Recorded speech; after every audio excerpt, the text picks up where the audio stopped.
leave it all behind you. I said, take down everything that stands in your way. Don't stop believing it'll work out again, my friend.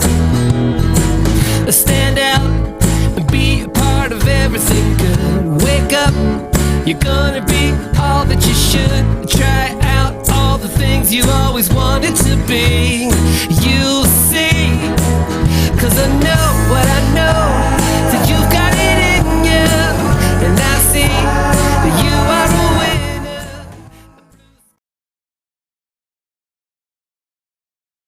Good morning. I thought I would share an article that I found, or at least I found the link on Facebook. And the article is entitled, "What Christians Mean When They Use the Word Atheist." It's written by Neil Carter. Looks like it was just put up on December 29th, 2015. Excellent article, and I think it deserves to be shared. Christian media outlets are fond of touting the latest story about a former atheist becoming a Christian. These stories sell well, and I remember making much of them myself back in the day. Now that I'm on the other side of this issue, I hear this declaration with different ears. Now, when I hear these stories, I'm not so sure they're entirely accurate. Listening to these converts talk about their former lives, I can't help thinking something isn't quite right. Something leads me to think that if they're telling the truth, they're at least telling it slant. No true atheist? On the surface, it will sound like I'm using a no true atheist argument. It sounds like I'm saying that no real atheist would ever quit being one to become a Christian. Parentheses, I'm not. Surely by now you've heard writers on Atheist disparage the no true Christian argument, and we have good reason for doing that. When we talk about our former lives as believers, we are routinely dismissed by people asserting we were never really one of them, because according to them, no true Christian would ever stop being one. Their theology won't allow it. We must have just done it wrong, or else we were never sincere about it. This irritates the stew out of us because for some of us it invalidates decades of investment in our former tradition. It also denies us our rightful place at the discussion table on matters about which we have earned the right to speak. I don't think I'm doing that right now because I'm genuinely listening to the things these former atheists are saying, and I honestly haven't ever heard an atheist say the things they're saying. It reminds me of that scene in The 40-Year-Old Virgin, when the guys are sitting around discussing the feel and texture of women's breasts, and Andy reports that they feel like bags of sand. The other guys freeze and turn to stare at him like he has an extra appendage growing out of his forehead. Clearly the man had no idea what he was talking about, and anybody with any real life experience would know better. That's kind of what it feels like when I'm listening to these stories. The perspectives they're portraying sound unlike anything I've heard an atheist say. On the other hand, the stuff they say sounds a lot like what preachers and evangelists say about atheists. That we've really always believed the Christian message, but we're just angry at God because of fill in the blank. That we hate God, that we want to take away Christians' freedom of speech, and that we really only disbelieved in the first place because we didn't want anyone to be our boss but ourselves. Basically, it follows the well-worn outlines of every sermon you've ever heard about why people don't commit themselves to the Christian faith. I know why this matters so much to them. I know it serves to validate their tribe whenever someone leaves another to be in theirs. Having a former member of one team join another implicitly makes the second one look superior. It adds weight to anything they say about why their team is better than the other. That's probably why, when a certain person very close to me learned of my apostasy, he told me I was now a dangerous person. His sudden shift in judgment about me had nothing to do with any change in my behavior. He simply knows that a former devotee to his faith can do a lot more damage to its credibility than anyone who has never inhabited that mental world. What Christians mean by the word atheist. I finally figured out what's going on here.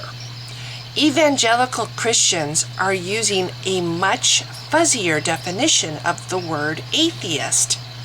For evangelicals, an atheist is anyone who lives as if there were no God. It's not fundamentally about belief, for you see, they've been taught that everyone believes in God. Parentheses, see Paul's ad hoc assertion in Romans 1:19. What's more, they've been taught that everyone worships something, which means that even people who think they don't believe in anything are really worshiping either themselves or some nefarious deity unbeknownst to them. They're being led astray by the devil or demons, or else by their own selfish desires. They're unavoidably worshiping some kind of idol, some kind of rival god to the one they're supposed to be worshiping.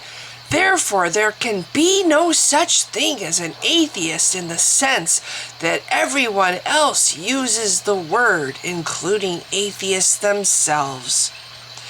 Now, do you see why people who grew up in a Christian culture, perhaps even with Christian parents, can say they were formerly atheists? Provided that they had never given their full devotion to the Christian gospel, whenever they were not fully dedicating their lives to God, they were living as if there were no God. They were, in effect, living as an atheist, as far as they're concerned. That's why people who grew up always believing in God can now say they used to be atheists. It's not that they worked through multiple worldviews and after a period of critical thinking eliminated all the other options except Christianity. It's more that they spent their earlier years uninterested in or averse to the religion to which they were exposed as children, only to return back to that same religion out of all the options when they grew older. Again, I know this will sound at first like I'm saying no true atheist would change his mind. It sounds like I'm doing the very thing I've said we hate Christians doing to us, dismissing our previous experience because we somehow didn't fit their definition of what a true Christian is. But that's a false equivalency in this case because there are considerably more consistent ways to define what makes a person a Christian, whereas this definition of atheist isn't really used by anyone who calls himself an atheist. Only Christians use a definition like this. What the fuck is secular theocracy. To see what I mean from a slightly different angle, consider what TV preacher James Robinson suggested not too long ago in an interview with Mike Huckabee. He said that we currently have a secular theocracy in the United States, and Huckabee agreed. What does that even mean? Why on earth would you use the term theocracy to designate what you see as the encroachment of secular ideology on Christian freedoms? Atheists don't have any gods, unless you're an evangelical. Then you see this completely differently. From your perspective, even those of us who say we have no gods really do have gods. They're just the wrong ones. We don't know we're worshiping anyone because the devil has pulled the wool over our eyes, you see. But worship we do, and we want everyone else to be forced to worship the same gods, all the while telling ourselves we worship no one and nothing. This blurring of lines between faith and disbelief explains a lot, doesn't it? Evangelicals are fond of saying that atheists have faith, too, probably in science or reason or empirical observation. They believe that everyone worships something, and that those of us who say we don't believe in God really do, and we just don't know it. We're just living in rebellion against things we really know are true in our hearts. Under this framework, there's hardly even such a thing as an atheist, according to the definitions used by us atheists ourselves, poor saps.